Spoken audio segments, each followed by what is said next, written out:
राजीव परी से अपने प्यार का इज़हार करते हुए कहता है कि जिस तरह से मेरा दिल भी तुम्हारे लिए धड़कता है और मैं जानता हूँ कि तुम्हारा दिल भी मेरे लिए धड़कता है।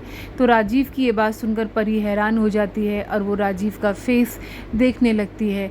राजीव जो है परी को अपने प्यार का एहसास कराता है। वहीं नीति जो है राजीव से कहती है कि तुम मुझसे प्यार नहीं करते हो, मैं जानती हूँ, बट मैं रिमी। तो नीति की बात सुनकर राजीव हैरान हो जाता है और वो इसी हैरानी में बाहर चला जाता है। तो नीति राजीव के पीछे पीछे आती है और कहती है, मैं जानती हूँ कि पीछे से आवाज़ देना अच्छी बात नहीं है, लेकिन मुझे तुमसे बहुत ही ज़रूरी बात करनी है।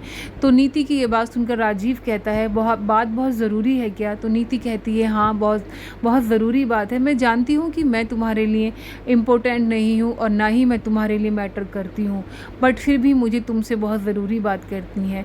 तो राजीव नीति की ये बात सुनकर कहता है कि ना तो ये सही जगह है बात करने की और ना ही सही टाइम है। तो नीति कहती है, मैं जानती हूँ कि सही जगह नहीं है, लेकिन वो क्या है कि दिल की बात दिल में नहीं रखनी चाहिए, नहीं तो बाद में तुम मुझसे ये कहोगे कि मैंने तुम्हें कुछ बताया नहीं। तो नीति की उलझन भरी बातें सुनकर राजीव भी सोचता है, ये आज इसको क्या हो गया और मुझसे किस तरह की बातें कर रही है, ये देख नहीं रही कि मैं कितना बिज़ी हूँ। तो वहीं पर राजीव बैंक में जाता है तो उसी बैंक में परी भी आती है।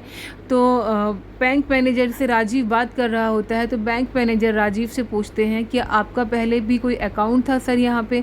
तो राजीव कहता है कि हाँ मेरा भी अकाउंट था और मेरी वाइफ़ परी का भी अकाउंट था। जैसे ही राजीव ये कहता है मेरी वाइफ़ परी का अकाउंट, तो उसी टाइम परी राजीव की बाहों में आके गिर जाती है। तो राजीव बहुत ही हैरान होकर बहुत ही प्यार से परी को देखता है और जब ये सीन नीति देखती है तो नीति का गुस्से से बुरा हाल हो जाता है और वो कहती है ये यहाँ पे कैसे आ गई। तो देखते हैं कि आगे हमें और नया देखने को क्या मिलता है।